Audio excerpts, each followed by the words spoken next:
ما خيب الله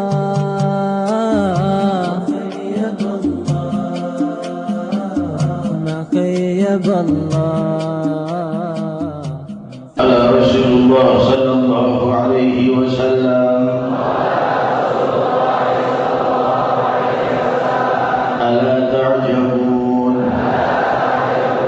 كيف يصرف الله عني شتم قريش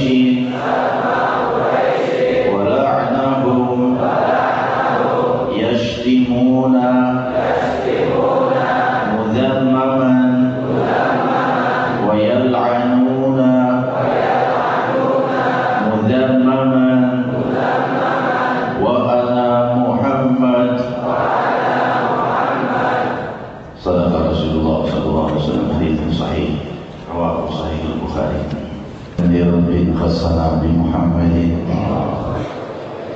وأنقذنا من ظلمة الجهل والدياجين الحمد لله الذي هدانا بعبده المختار من دعانا إليه بالإذن وقد نادانا لبيك يا من دلنا وهدانا صلى الله وسلم وبارك عليه وعلى آله الحمد لله الذي جمعنا limpahan puji kehadirat Allah Subhanahu wa Ta'ala yang maha luhur, yang maha melimpahkan hidayah dan iman kepada hamba-hambanya dari zaman ke zaman. Maka terpilihlah namaku dan nama kalian untuk tergabung di dalam kelompok Sayyidina Muhammad sallallahu wasallam wa baraka alaih. Maha suci Allah yang menjadikan keindahan di alam semesta sebagai lambang keindahannya, sebagai lambang kesempurnaan Allah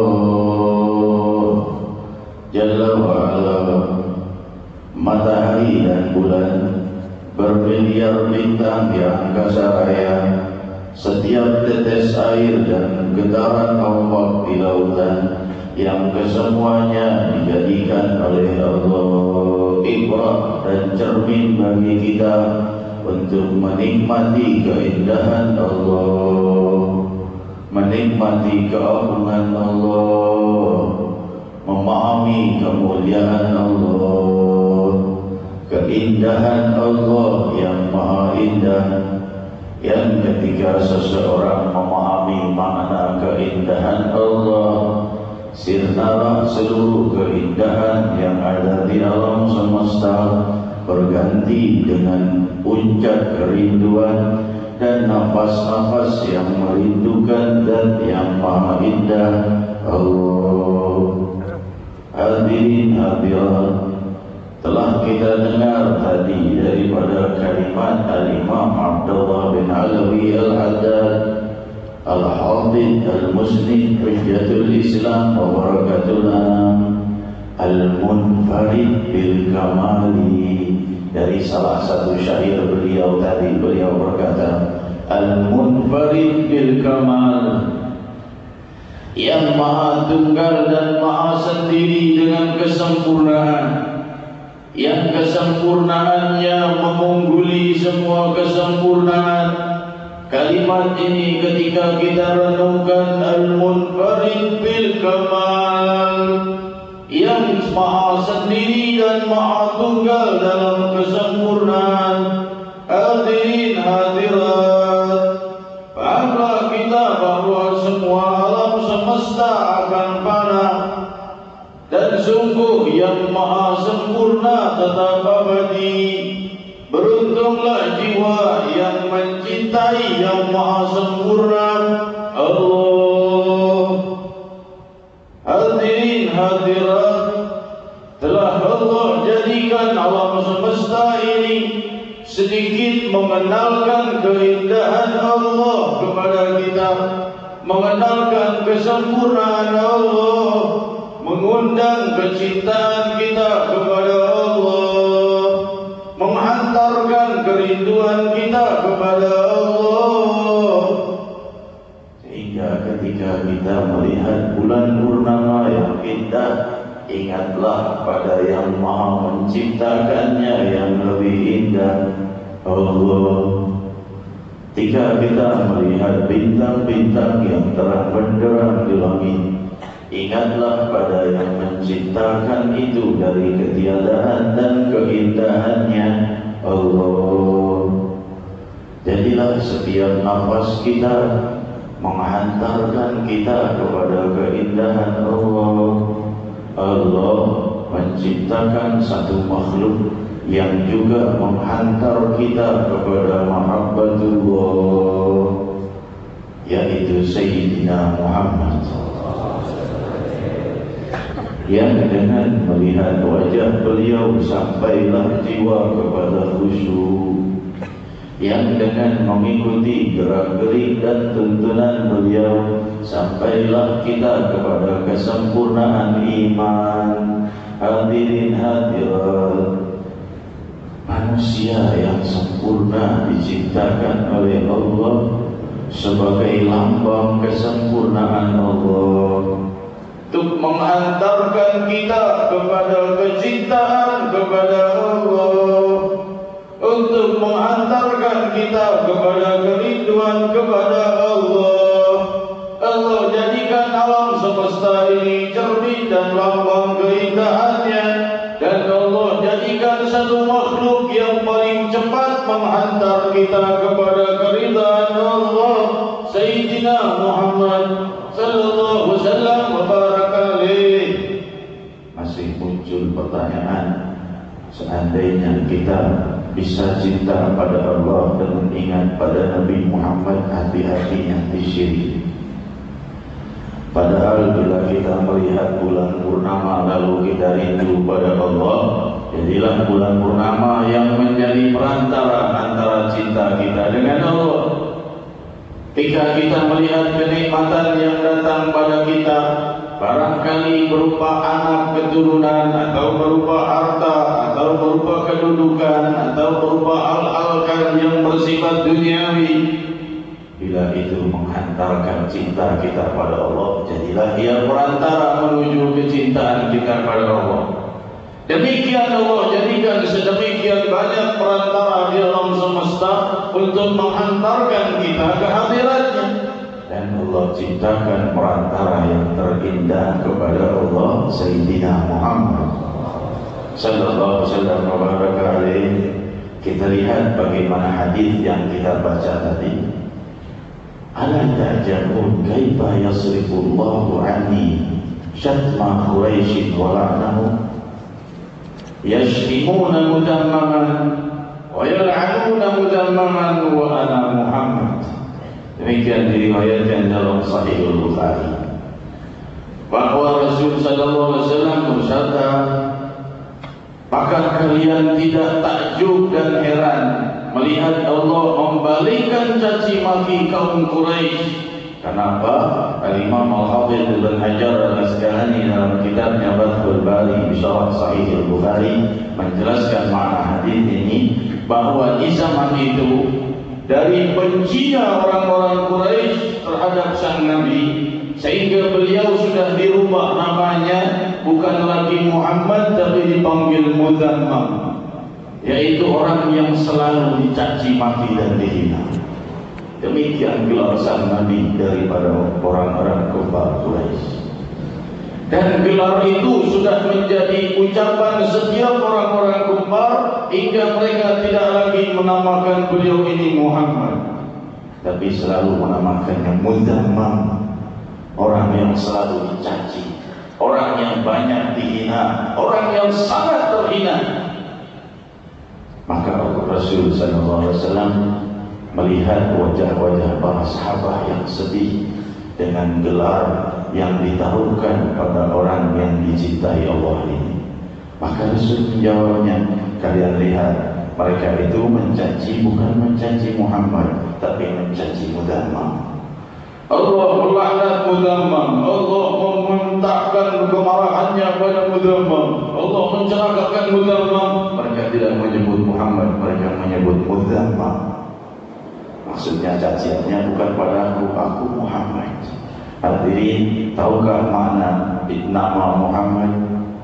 Nama Muhammad artinya nama yang selalu dipuji, yang selalu dipuji, dan yang banyak padanya sifat-sifat yang terpuji. Dan beliaulah memang orang yang paling berhak menyandang nama Muhammad, orang yang paling banyak dipuji, dan orang yang berkumpul padanya sifat-sifat yang terpuji.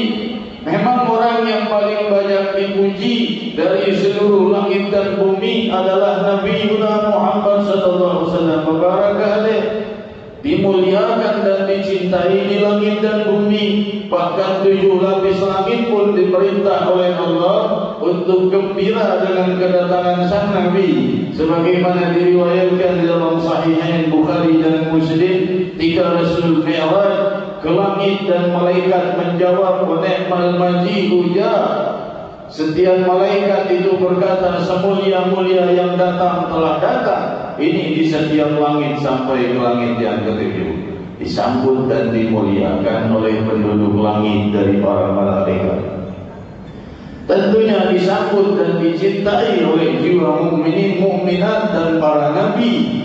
Karena beliau juga teriwayatkan di dalam Sahih Bukhari, ketika malam Isra wal Mi'raj disambut oleh para nabi. Mereka memuji sang Nabi, "Marhaban biwaladin saleh wa akhi saleh." Sambut oleh Nabi Allah Adam, "Selamat datang wahai saudaraku yang saleh, wahai anakku yang saleh." Demikian para nabi terus menyambut beliau, hingga semua para nabi diperintah oleh Allah menyambut Rasulullah Muhammad sallallahu alaihi wasallam. Beruntunglah jiwa yang mencintai Nabi Muhammad, karena kecintaan kepada sang Nabi adalah lambang cinta kita kepada Allah. Kita lihat bagaimana para sahabat mencintai sang Nabi. Hadis ini hadirin hadirat juga melambangkan kepada kita bahwa manusia yang paling mulia ini juga banyak dicaci, banyak dihina. Hadis ini menghibur semua orang-orang yang dicaci dan dihina, bahwa ada satu orang yang digelari Muzammam, orang yang paling banyak dicaci dan paling banyak dihina, dan ialah manusia yang paling terpuji, Muhammad Rasulullah. Jangan sampai di antara kita merasa hina dan sedih kalau melihat orang menghina kita. Ada orang yang paling mulia justru digelari orang yang paling banyak dicaci. Demikian hadirin hadirat, indahnya hadis ini menenangkan orang-orang yang terhina dan tercaci, menenangkan orang yang terzalimi dan ditindas. Dan beliau berkata, "Mereka mencaci Muzammam, sedangkan aku Muhammad." Karena beliau dipuji oleh orang-orang dari mukminin, mukminat, para nabi, para malaikat dan Allah. Allah memuji beliau, "Wa innaka la'ala khuluqin 'adzim." Sungguh kau itu berada pada akhlak yang agung.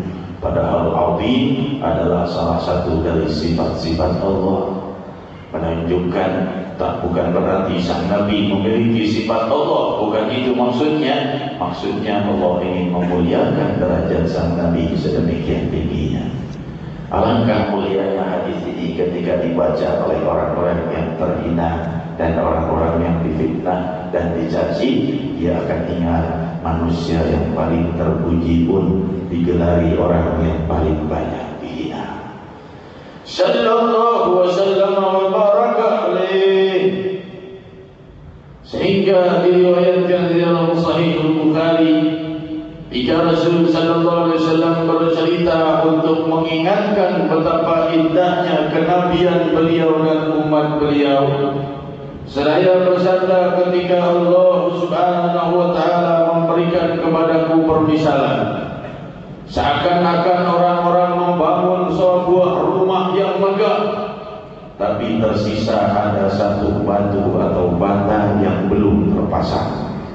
Maka semua orang yang lewat di rumah itu memuji rumah yang indah itu, tapi mereka tersangkut, kenapa ini batu satu belum terpasang? Ada ada satu bata yang berada di tempat yang paling strategis justru belum terpasang. Maka Rasulullah SAW meneruskan ceritanya, "Fa'ana labina, ana khatimun nabiyyin." Aku adalah batu bata yang terakhir terpasang. Akulah pengakhir dari semua para nabi. Hadis ini menunjukkan banyak makna, di antaranya ada dua makna besar.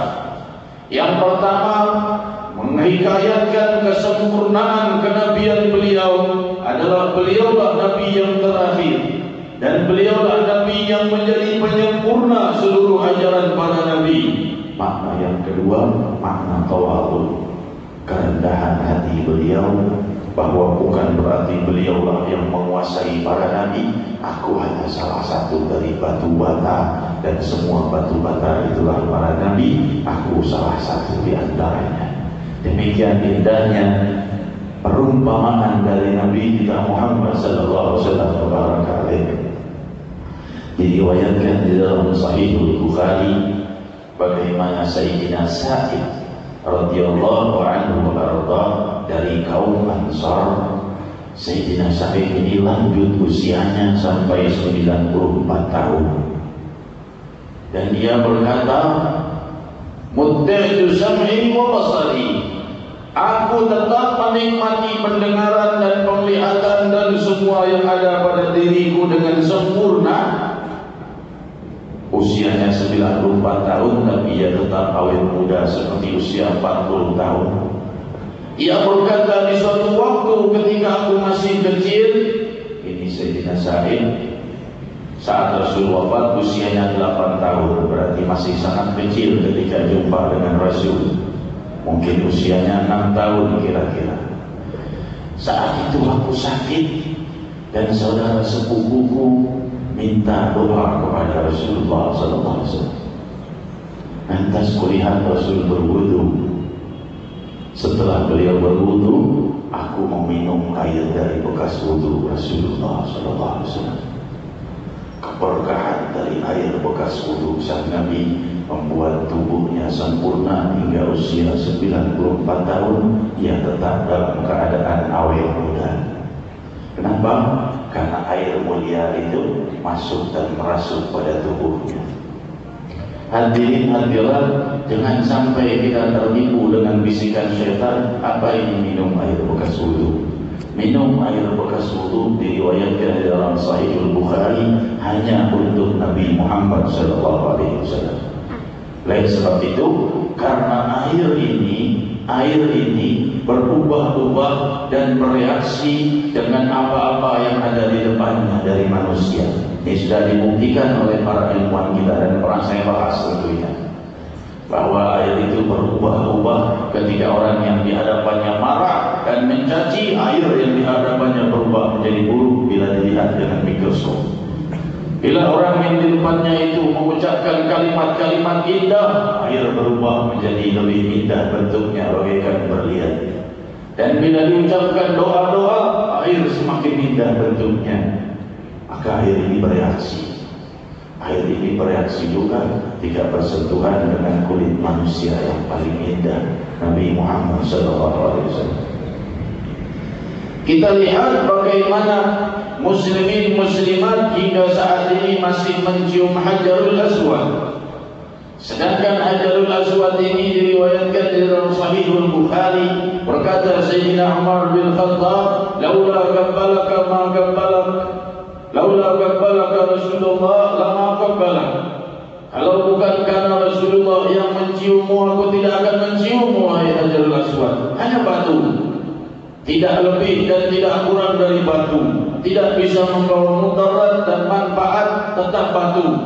Tapi ketika batu itu telah dicium oleh Nabi Muhammad, maka muslimin muslimat berebutan menciumnya, karena dengan menciumnya mendapat keberkahan dan rahmat. Dari apa? Dari sunnah Nabi Muhammad sallallahu alaihi wasallam, karena sentuhan bibirnya Rasulullah sallallahu alaihi wasallam pada Hajarul Aswad. Rasulullah menciumnya, maka mukminin mukminat mencium. Demikian hadirin hadirat keadaan para sahabat radhiyallahu anhum, sehingga berkata Sayyidina Bara radhiyallahu anhu, ahsanan nasi wajhan wa ahsanuhu khuluqan wa ahsanahu khalqan. Diriwayatkan dalam Sahih Bukhari bahwa Rasul sallallahu alaihi wasallam ini pemilik wajah yang paling indah dan pemilik tubuh yang paling sempurna. Laisa bil tawil ba'id wala bil qasir. Bukanlah beliau itu terlalu tinggi dan tidak pula terlalu pendek. Sempurna penciptaan Allah kepada beliau sallallahu alaihi wasallam. Hingga tidak terlalu tinggi, tidak terlalu pendek. Sedemikian hebatnya sehingga berkata Sayyidina Abu Bakar Siddiq diriwayatkan dari dalam Sahih Bukhari, ketika di masa khalifahnya Abu Bakar Siddiq radhiyallahu anhu selepas selesai daripada salatul asr, beliau melihat Sayyidina Hasan bin Ali bin Abi Thalib, putranya Sayyidina Ali bin Abi Thalib, diambil, digendong oleh Sayyidina Abu Bakar Siddiq. Sayyidina Abu Bakar Siddiq saat itu berjalan bersama Sayyidina Ali bin Abi Thalib di sebelahnya. Radhiyallahu anhu. Lalu Sayyidina Abu Bakar Siddiq berkata, "Bi abi syabihun bin Nabi wala syabihun bi Ali." Sayyidina Abu Bakar Siddiq sedang bercanda dengan ayahnya Sayyidina Hasan, yaitu Ali bin Abi Thalib. Saya berkata, ini Hasan ini wajahnya mirip dengan Rasulullah, mirip dengan Nabi, tidak mirip dengan Ali bin Abi Thalib. Fayadhhak Ali, maka tertawalah Sayyidina Ali bin Abi Thalib. Ini menunjukkan akrabnya antara hubungan Abu Bakar Siddiq radhiyallahu anhu dengan Ali bin Abi Thalib. Bila muncul pemahaman di masa sekarang yang mengatakan Abu Bakar Siddiq ini mendahului khilafah Ali bin Abi Thalib dan ada di antara mereka permusuhan, maka ini adalah fitnah yang batil. Karena jiwa mereka murid-murid Rasulullah SAW tidak mempunyai sifat hikid dan sifat keinginan perebutan kekuasaan. Al-Imam Ibn Hajar Al-Asqalani di dalam kitabnya Fathul Bari di Syarah Sahih Bukhari menjelaskan makna daripada kejadian itu ada dua makna. Yang pertama, memang Abu Bakar Siddiq menjelaskan wajah Sayyidina Hasan bin Ali ini mirip dengan wajahnya Rasulullah sallallahu alaihi wasallam, karena diperkuat oleh riwayat-riwayat sahih lainnya bahwa wajah Sayyidina Hasan lebih mirip kepada Rasul daripada kepada ayahnya. Dan yang kedua, ucapan ini adalah untuk memuji Sayyidina Ali bin Abi Thalib. Orang yang membaca sekilas seakan-akan ini merendahkan Sayyidina Ali ini wajah mirip Rasul, tidak mirip ayahnya, kira-kira begitu. Tapi justru itu makna pujian di dalam Balaghatul Arabiyyah bahwa putra Ali bin Abi Thalib wajahnya mirip dengan Rasulullah Muhammad sallallahu alaihi wasallam. Menunjukkan pujian kepada Sayyidina Ali bin Abi Thalib yang termuliakan dengan putra yang wajahnya mirip dengan Rasulullah sallallahu alaihi wasallam, kakeknya tentunya. Demikian hadirin hadirat keakraban di antara para sahabat radhiyallahu anhum warḍahum, sehingga diriwayatkan dalam Sahih Bukhari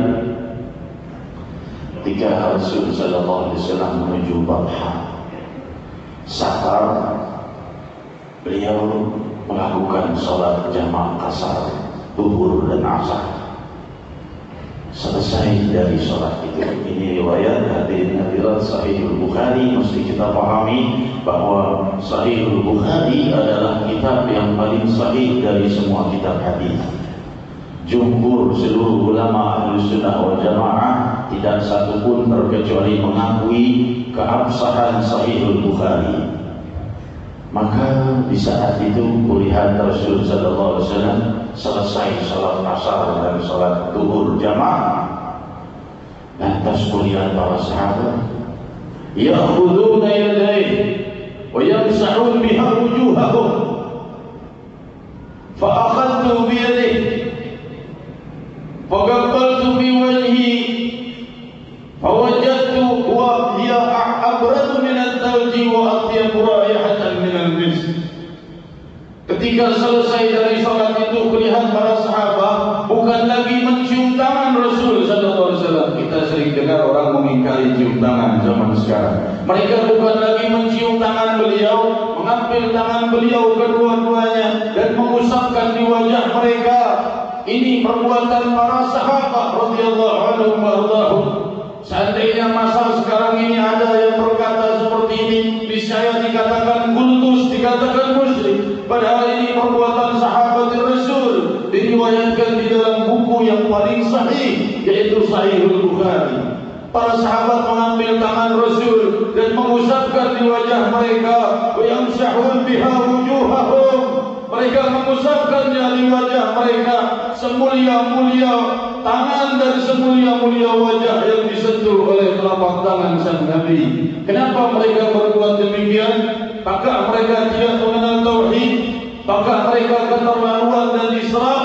Sungguh mereka lah yang paling memahami tauhid, karena mereka murid-murid Rasulullah sallallahu alaihi wasallam. Seandainya ini mungkar, maka Rasul akan mengatakan mungkar, jangan kalian perbuat sekali lagi hal seperti ini. Dan Rasul berdiam, memahami cinta dari para sahabat, cinta mereka untuk mengusapkan wajah mereka dengan tangan Nabi sallallahu alaihi wasallam. Maka berkata perawi hadis ini, aku ambil pula tangan sang Nabi, dan ketika aku genggam merasakan tangannya lebih dingin daripada salju dan lebih wangi daripada misik. Hadirin hadirat, kita lihat kenapa Allah membuat sempurna sang Nabi demikian hal. Tidak ada manusia yang keringatnya dibikin wangi oleh Allah terkecuali Nabi Muhammad sallallahu alaihi wasallam. Kita bertanya, kenapa wahai Allah kau buat seperti ini? Sehingga para sahabat menyaksikan dalam riwayat mutawatir, bahkan diriwayatkan dalam Sahihul Bukhari, bahwa tangan beliau lebih wangi dan kulit beliau lebih wangi dari wanginya misik. Misik adalah minyak wangi termahal di dunia. Menunjukkan hadirin-hadirat, Allah sudah mewangikan tubuh sang Nabi ketika beliau sallallahu alaihi wasallam lahir. Bukan seperti tangan ulama dan habaib zaman sekarang harus diberi minyak wangi dulu baru wangi.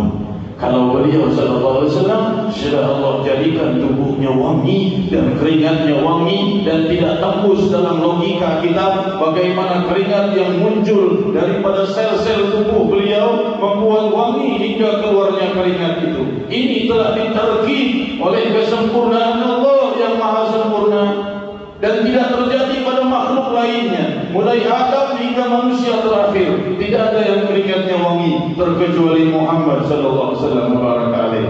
Oleh sebab itu hadirin hadirat, tidak salah Allah ciptakan beliau sempurna seperti ini supaya dicintai. Kalau seandainya cinta kepada Rasul ini tidak perlu cinta kepada tubuhnya, tidak perlu cinta kepada beliau, maksudnya cinta pada ruh, jangan terlalu memuliakan Nabi. Buktinya Allah buat hal-hal yang berbeda pada diri Rasulullah. Kalau tidak perlu bikin keringatnya wangi. Dan ada keringatnya wangi membuat orang suka menciumi beliau. Kalau Allah tahu perbuatan itu mungkar, Allah tidak akan berbuat demikian. Allah belah keringat beliau wangi. Ahsanan nasi wajah yang paling indah. Demikian hadirin hadirat yang dimuliakan Allah, malam ini sengaja memang pembahasan kita kepada idola kita Nabi Muhammad SAW. Kenapa? Karena jarang majelis-majelis tadi yang mau mengenalkan sosok Nabi Muhammad SAW. Di sini ada guru kita Habib Ali bin Uthman tadi menyampaikan bagaimana telapak tangannya Nabi keluar di masa Imam Ahmad Ar-Rifai. Mungkin di antara kita bertanya, apakah hal seperti ini benar? Sungguh hal seperti ini didukung di dalam hadis-hadis sahih, bahkan ayat Al-Quran. Bahwa Allah SWT berfirman diriwayatkan di dalam Sahihul Bukhari, "Man 'adali waliyan faqad adantuhu bil harb." Barang siapa yang memusuhi wali-waliku, kuumumkan perang bagi. Tiadalah hamba-hambaku mendekat padaku akan hal yang fardu, dan mereka tidak berhenti tapi terus mendekat padaku dengan hal-hal yang sunnah, hatta ahibba, sampai aku mencintainya. Diteruskan dalam hadis yang panjang, salah satu dari ucapannya, lain walain sa'alani la'utiyanna. Bila hambaku itu wali meminta padaku, akan kuberikan Allah. Maka tidak mustahil ketika Imam Ahmad Ar-Rifai minta kepada Allah untuk bisa lagi bercium tangan dengan Nabi Muhammad SAW. Hal seperti ini bukan mustahil. Hal seperti ini tidak terjadi pada semua orang. terjadi hal seperti ini terjadi pada yang memintanya, dan yang memintanya adalah wali Allah, dan kemuliaannya bukan karena keramat atau lainnya, karena sebab ketakwaannya kepada Allah. Bahkan kita lihat bagaimana diriwayatkan Allah menjelaskan dalam surat An-Naml pada Al-Quranul Karim, ketika umat Nabi Sulaiman yang salah satu di antara mereka berkata, ana atika qabla yartadda ilaika tarafuk, aku bisa membawakan singgasana Ratu Balqis sebelum kau mengedipkan matamu. Ini di Al-Quranul Karim. Oleh sebab itu, ketika kita muncul pengingkaran dalam jiwa kita pada hal-hal yang bersifat gaib dan ajaib, telah dijelaskan oleh Allah. Ini seorang hamba yang diberi ilmu dari Alkitab, kata Allah. Alladzina 'indahu ilmun minal kitab. Berkatalah seorang yang mempunyai ilmu dari Alkitab, kitab Allah. Ana atika qabla yartadda ilaika tarafuk. Wahai Sulaiman, aku bisa membawakan singgasana Ratu Balqis ke hadapanmu sebelum kau mengedipkan matamu. Dalam sekejap falamma mustaqirran amahu. Dalam sekejap diriwayatkan muncullah daripada singgasana Ratu Balqis dari dalam tanah, muncul di hadapan Sulaiman bin Daud alaihi wassalam. Al-Quranul Karim yang bicara. Oleh sebab itu, hal-hal seperti ini tidak mustahil terjadi. Kalau seandainya ini terjadi kepada Imam Ahmad Rifai, dan sungguh Rasul sallallahu alaihi wasallam bersabda, bersalawatlah kalian dimanapun kalian berada, sungguh salawat pada salawat kalian disampaikan padaku.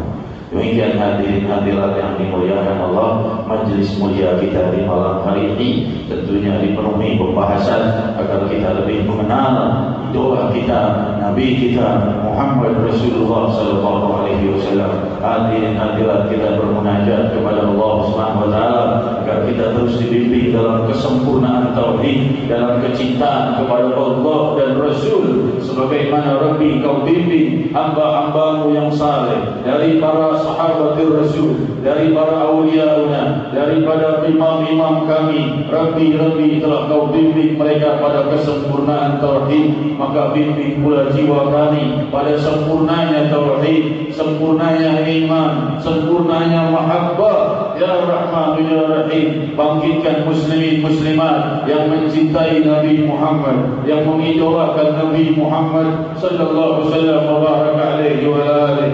Hadirin hadirat yang dimuliakan Allah, kita berdoa kepada Allah agar Allah bangkitkan jiwa-jiwa para pecinta Rasulullah sallallahu alaihi wasallam, orang-orang berani menahan pedih dan sakit demi karena cinta pada idolanya. Ada yang memasang anting atau besi dan cincin di lidahnya, atau memasangnya di bibirnya. Ini semua mereka lakukan menahan sakit dan pedihnya demi karena mengikuti idolanya. Ini keadaan saudara kita muslimin muslimat. Bagaimana dengan diriku dan diri kalian? Bagaimana dengan idolaku dan idola kalian? Nabi Muhammad sallallahu alaihi wasallam wa baraka alaihi wa alihi. Sedemikian banyak orang-orang yang malu memakai sunnah sang Nabi di hadapan umum, sedangkan orang-orang non-muslim memegang Injilnya dengan bangga di hadapan umum. Tapi umat Nabi Muhammad malu terlihat siwaknya di depan umum, malu kalau dia mengikuti sunnah sang Nabi, merasa hina kalau dia mengikuti sunnah sang Nabi. Padahal itulah bentuk kemuliaan di sisi Allah Subhanahu wa taala. Ya Rahman ya Rahim, yang Maha melimpahkan kemuliaan. Bangkitkan jiwa muslimin muslimat agar bangga terhadap sunnah Nabi-Mu, agar cinta kepada Nabi-Mu Muhammad sallallahu alaihi wasallam wa baraka alaihi. Dan Rabbi, masing-masing dari kami mempunyai dosa dan kesalahan yang hingga malam hari ini terus menggigit dan merobek jiwa kami. Kalau bukan pengampunan-Mu ya Rahman, kalau bukan maaf-Mu ya Rabbi, kalau bukan kasih sayang-Mu ya Allah, ya Allah ya Allah,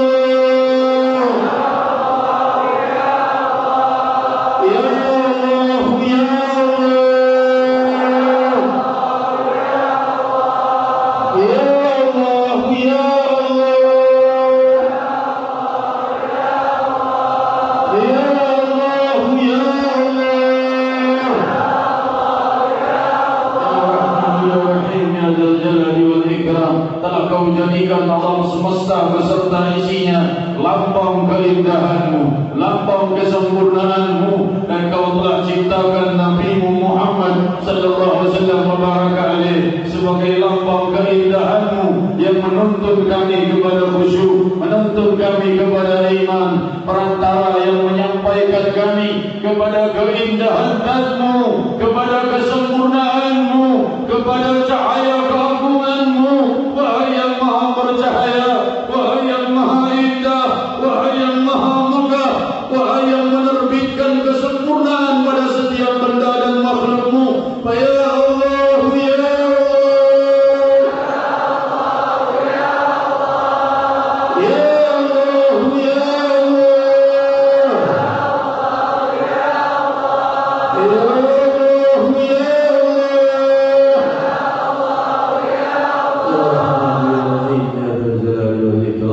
terbitkan nama-Mu yang maha agung dan sempurna dalam jiwa kami, tuntun kami kepada kerinduan kehadiran-Mu ya Rahman ya Rahim.